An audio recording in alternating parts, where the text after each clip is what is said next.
নিজের নবম টি-20 বিশ্বকাপ খেলার জন্য জোর প্রস্তুতি চালাচ্ছেন সাকিব আল হাসান, যার অর্থ হলো এই টুর্নামেন্ট শুরু হওয়ার পর থেকে এখনো পর্যন্ত একটা আসরও মিস করেননি তিনি। 2007 সালের জন্মলগ্ন থেকে সবগুলো টি-20 বিশ্বকাপ খেলেছেন এই টাইগার অলরাউন্ডার। 20 ওভার বিশ্বকাপের এবারের আসর বসতে চলেছে আমেরিকা এবং ওয়েস্ট ইন্ডিজে।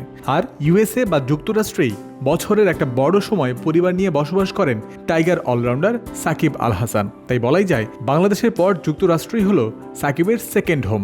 আর তাই নিজের চেনা পরিচিত জায়গা ও কন্ডিশন সম্বলিত সেকেন্ড হোমে খেলার একটা অ্যাডভান্টেজ পেতেই পারেন সাকিব। তার এই অভিজ্ঞতা কাজে লাগতে পারে পুরো বাংলাদেশের জন্যই। আসলেই কি সাকিবের কল্যাণে হোম অ্যাডভান্টেজ পাবে বাংলাদেশ? আমার সেকেন্ড হোম সেটা ঠিক আছে, হোম অ্যাডভান্টেজ পাবে কিনা বলাটা মুশকিল, কিন্তু আমার মনে হয় পাবে। ওয়েস্ট ইন্ডিজ ও আমেরিকা দুইটা জায়গায়, এর আগে আমরা ফ্লোরিডাতে যখন খেলেছি তখনও বাংলাদেশ ভালো করেছে। ওয়েস্ট ইন্ডিজে আমরা সবসময় ফেভার পাই, কারণ ওই দেশের পিচগুলো অনেকটা আমাদের মতোই হয়ে থাকে।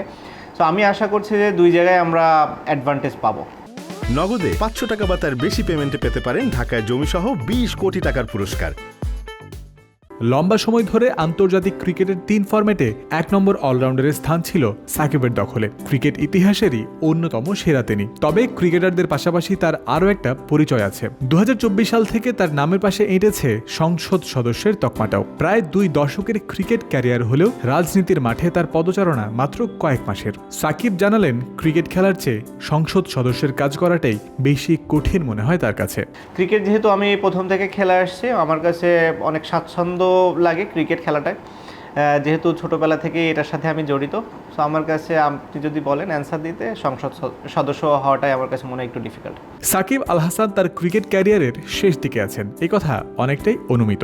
2023 সালের ভারত বিশ্বকাপের আগে তিনি নিজেও বলেছিলেন 2024 সালের টি-20 বিশ্বকাপ খেলে এই ফরম্যাট থেকে সরিয়ে নিতে পারেন নিজেকে। তবে এবার তিনি জানিয়ে রেখেছেন 24 সালের আসরে ভালো তো খেলতে চানই, সাকিব আশা প্রকাশ করেছেন পরের বিশ্বকাপটাও যেন খেলতে পারেন তিনি। জয়ন্ত বিন্দু, ক্রিক ফ্রেন্সি।